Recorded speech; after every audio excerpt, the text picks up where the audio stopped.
आप सभी का मेरे चैनल किरण एजुकेशन में स्वागत है।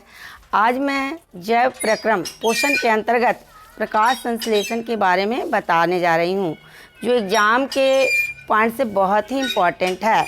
चलते हैं प्रकाश संश्लेषण। प्रकाश संश्लेषण यानी फोटोसिंथेसिस। प्रकाश संश्लेषण एक जटिल जैविक रासायनिक प्रक्रम है जिसमें हरे पौधे सूर्य प्रकाश की उपस्थिति में वातावरण से CO2 और मिट्टी से जल ग्रहण कर जटिल कार्बनिक यौगिक ग्लूकोज का निर्माण करते हैं। यानी प्रकाश संश्लेषण की क्रिया में वातावरण से CO2 और मिट्टी से जल लेकर सूर्य प्रकाश की उपस्थिति में हरे पौधे यानी क्लोरोफिल की उपस्थिति, क्लोरोफिल C6 जटिल कार्बनिक यौगिक ग्लूकोज C6H12O6 बनता है। इसके अलावा उप उत्पाद के रूप में ऑक्सीजन मुक्त होता है जो पत्तियों के रंध्र या स्टोमाटा द्वारा बाहर निकल जाता है। तो ये हुआ प्रकाश संश्लेषण का समीकरण, जिसमें 6 अणु कार्बन डाइऑक्साइड और 12 अणु जल और सूर्य प्रकाश की उपस्थिति में हरी पत्तियों में बनाते हैं। ग्लूकोज का 1 अणु, जल का 6 अणु और 6 अणु ऑक्सीजन। अब हम देखें कि प्रकाश संश्लेषण की क्रिया कहाँ होती है। तो प्रकाश संश्लेषण का स्थान कहाँ है? प्रकाश संश्लेषण की संपूर्ण क्रियाविधि पत्तियों में स्थित क्लोरोप्लास्ट में होता है। क्लोरोप्लास्ट में हरे रंग का वर्णक क्लोरोफिल उपस्थित होता है। इसी कारण पत्ती को कहा जाता है प्रकाश संश्लेषी अंग।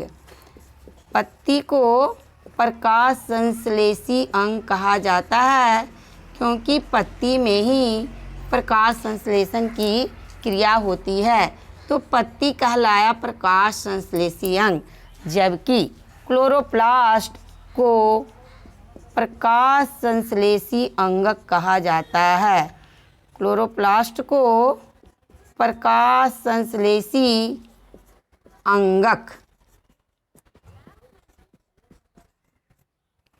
यानी पत्ती प्रकाश संश्लेषी अंग और क्लोरोप्लास्ट प्रकाश संश्लेषी अंगक। बहुत ही बोर्ड मॉडल इम्पॉर्टेंट। नोट्स बनाने में जो भी इम्पॉर्टेंट पॉइंट्स है उसको हम इस तरफ लिख दे रहे हैं, जिससे आप लोग को नोट्स बनाने में सहूलियत हो और इसी पॉइंट के तहत हम प्रकाश संश्लेषण को समझाने की कोशिश करते हैं। तो प्रकाश संश्लेषण का स्थान है पत्ती, जिसको अंग कहा जाता है प्रकाश संश्लेषी अंग, जबकि क्लोरोप्लास्ट प्रकाश संश्लेषी अंगक है। अब हम देखते हैं कि आखिर पत्ती की रचना में ऐसी क्या चीज़ है जिसके कारण प्रकाश संश्लेषण की क्रिया उसमें होती है। तो पत्ती की अनुप्रस्थ रचना, ये पत्ती की अनुप्रस्थ रचना यानी TS। जब अगर हमारे पास पत्ती है और उसको ऐसे समांतर रूप से काटते हैं ऊपर की ओर, तो यह अनुप्रस्थ काट होता है। तो पत्ती की अनुप्रस्थ काट में निम्न रचनाएं दिखाई देती हैं। पत्ती की 2 सतह होती है, एक ऊपरी और एक निचली।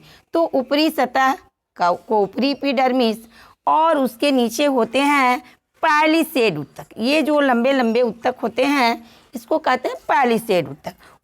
उसके नीचे ये गोलाकार, ये होता है स्पंजी उत्तक। ये दोनों ही पैरेन्काइमेटस उत्तक है। उसके बाद बीच बीच में खाली जगह होती है जिसको कहा जाता है वायुकोश, और ये पत्ती की निचली सतह या निचला एपिडर्मिस। अब निचले एपिडर्मिस, हालांकि किसी किसी पत्ती में ऊपरी सतह और निचली सतह दोनों में रंध्र या स्टोमाटा होते हैं, लेकिन किसी किसी पत्ती में केवल निचली सतह में रंध्र या स्टोमाटा होता है। तो ये ऊपरी सतह हुआ, ये क्लोरोप्लास्ट। बीच बीच में जो पैलिसेड उत्तक है उसमें क्लोरोप्लास्ट, जिसके अंदर क्लोरोफिल रहता है, क्लोरोप्लास्ट भरा होता है। इस तरह से दोनों पैरेन्काइमेटस उत्तकों में क्लोरोप्लास्ट भरा होता है। सॉरी, इसमें नहीं। तो ऊपरी एपिडर्मिस, निचली एपिडर्मिस, बीच में खाली स्थान को वायुकोश, और दो निचली एपिडर्मिस के जो कुछ कोशिकाएं हैं वो द्वार कोशिका में बदल जाती है। इन द्वार कोशिकाओं के बीच में जो छिद्र होते हैं उसको रंध्र या स्टोमाटा कहा जाता है। ये द्वार कोशिका, ये हुआ पत्ती की आंतरिक रचना, जिसमें हम देखें कि द्वार कोशिका, उसका रंध्र, निचली एपिडर्मिस, वायुकोश, क्लोरोप्लास्ट, ऊपरी एपिडर्मिस और ये क्यूटिकल।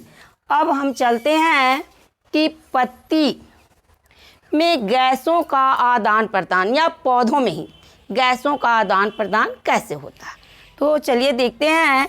गैसों का आदान प्रदान प्रकाश संश्लेषण के लिए भी, श्वसन के लिए भी, हर स्थिति में पौधों को गैसों की आवश्यकता होती है। तो प्रकाश संश्लेषण क्रिया के लिए या वाष्पोत्सर्जन क्रिया के लिए पत्तियों के में जो छिद्र होते हैं, पत्तियों के निचली सतह में जो छिद्र होते हैं, छोटे छोटे छिद्र, इनको रंध्र या स्टोमाटा कहा जाता है। इन्हीं रंध्र या स्टोमाटा के द्वारा CO2 और O2 का आदान प्रदान होता है, मीन्स आवागमन होता है। उसी तरह से तने में भी छिद्र होते हैं जिसे वात रंध्र कहा जाता है। इसके द्वारा भी पौधे O2 ग्रहण करते हैं। उसी तरह से पत्तियों के जड़ में भी मूल रोम होते हैं जिनसे गैसों का आदान प्रदान होता है। इस तरह से पौधे के संपूर्ण शरीर में ही जड़, तना और पत्ती गैसों का आदान प्रदान होता है। चूँकि हम लोग प्रकाश संश्लेषण पढ़ रहे हैं तो मुख्य रूप से पत्ती के में स्थित रंध्र के बारे में जानें। तो रंध्र ही वह छिद्र है जिसके द्वारा O2 और CO2 का आदान प्रदान होता है। अब हम देखें क्या ये रंध्र या जो छोटे छोटे छिद्र हैं वो किस तरह से खुलते हैं, बंद रहते हैं या कैसे होते हैं। तो रंध्र के बारे में जानें।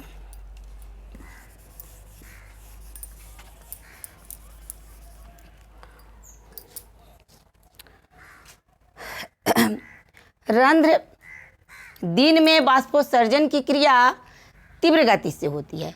बाष्पोत्सर्जन की क्रिया के कारण ये आपका रंध्र का एक फिगर बना है।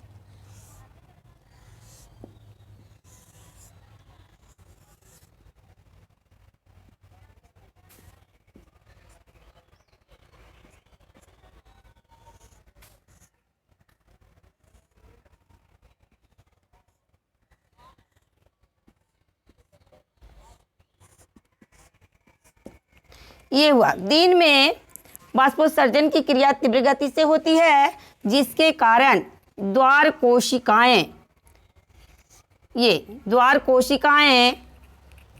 कोशिका हुआ,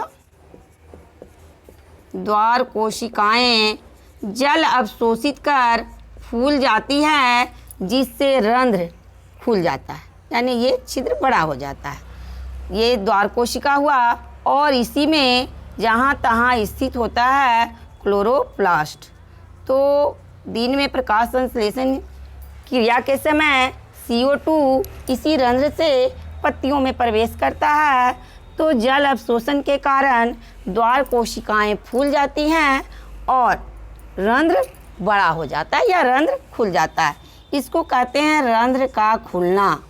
ये हुआ रंध्र का खुलना। अब हम देखें रंध्र बंद कैसे होता है।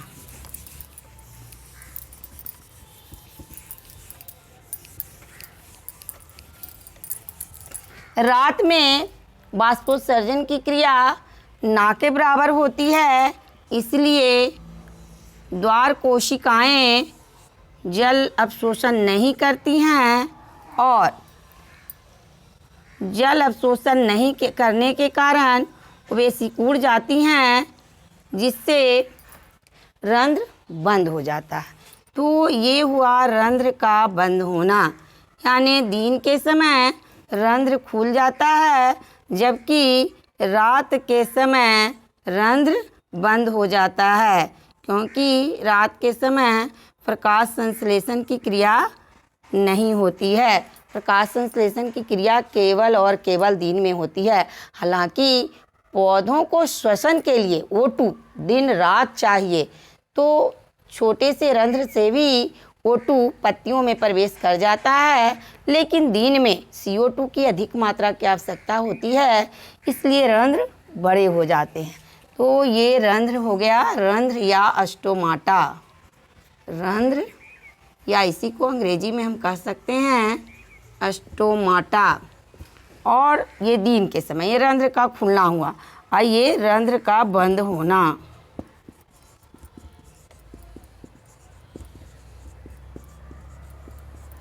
ये क्लोरोप्लास्ट हो गया आपका।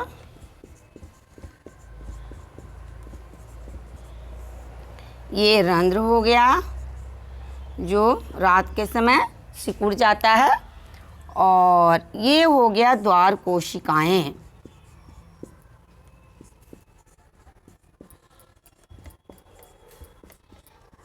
तो इस तरह हम देखें किस तरह से दिन में प्रकाश संश्लेषण की क्रिया के लिए क्रिया के समय रंध्र खुल जाता है, जिससे CO2 की अधिक मात्रा पत्तियों में प्रवेश करती है, जबकि रात के समय प्रकाश संश्लेषण की क्रिया नहीं होती है तो रंध्र बंद हो जाते हैं। और रंध्र बंद हो जाते हैं तो ये हुआ खुला रंध्र और ये हो गया बंद रंध्र। अब हम चलते हैं प्रकाश संश्लेषण की क्रियाविधि समझें, किस तरह से प्रकाश संश्लेषण की संपूर्ण क्रियाविधि होती है। तो प्रकाश संश्लेषण एक जटिल प्रक्रम है जिसकी संपूर्ण क्रियाविधि 2 चरणों में होती है। तो पहला चरण का नाम है प्रकाश अभिक्रिया। पहला चरण को कहते हैं प्रकाश अभिक्रिया या लाइट रिएक्शन।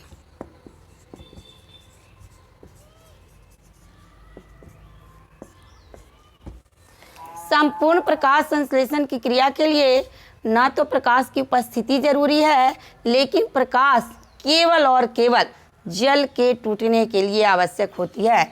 इसलिए प्रकाश इस चरण में प्रकाश अभिक्रिया में क्या होता है,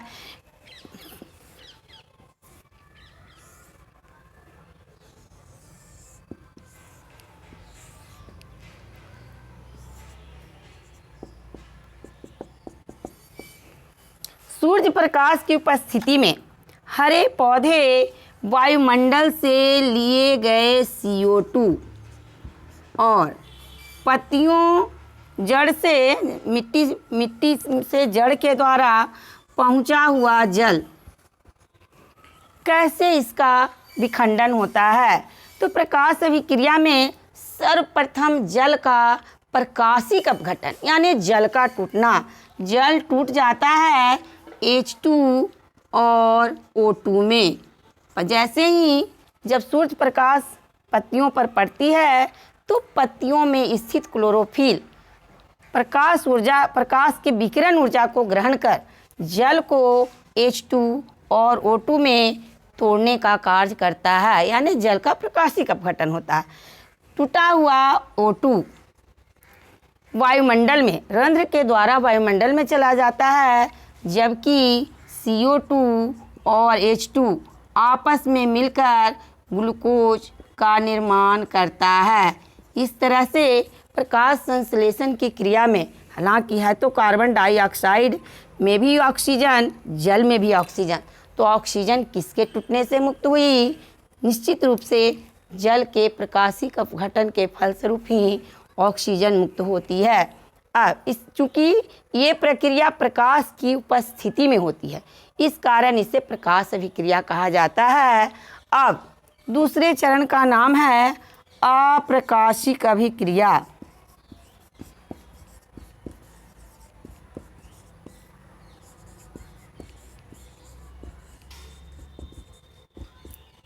या डार्क रिएक्शन।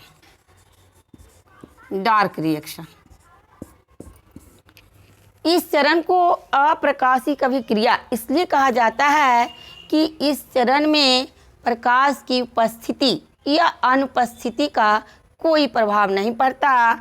यह अभिक्रिया प्रकाश या अंधकार दोनों में समान रूप से होती है, तो ये इसी कारण से अप्रकाशिक अभिक्रिया कहा जाता है। इस चरण में होता क्या है? इस चरण में प्रकाश अभिक्रिया के फलस्वरूप मुक्त H2 और वातावरण से लिया गया CO2 दोनों आपस में मिलकर कार्बनिक अणु ग्लूकोज की रचना करते हैं। तो अप्रकाशिक अभिक्रिया में प्रकाश की उपस्थिति का होना या ना होना कोई मायने नहीं रखता है। केवल इस अभिक्रिया में इस चरण में टूटा हुआ H2 और वायुमंडल से लिया हुआ CO2 आपस में अपचयन क्रिया के फलस्वरूप ग्लूकोज का निर्माण करते हैं। इस तरह से प्रकाश संश्लेषण की पूरी क्रिया 2 चरणों में संपन्न होती है, जिसमें 3 क्रियाएं होती है। पहला, प्रकाश का पत्तियों पर सूर्य प्रकाश का पत्तियों पर पड़ना और क्लोरोफिल द्वारा उसका अवशोषण। जैसे ही दूसरा चरण में क्लोरोफिल पत्तियों में उपस्थित जल प्रकाश के द्वारा H2 और O2 में विभक्त हो जाती है। तीसरे चरण में O2 पत्तियों के रंध्र द्वारा वातावरण में चली जाती है, जबकि मुक्त H2 और CO2 आपस में मिलकर ग्लूकोज का निर्माण करते हैं। ओके, शेष प्रकाश संश्लेषण का में किन किन घटकों की आवश्यकता होती है और कैसे, इसके बारे में अगले वीडियो में। ओके।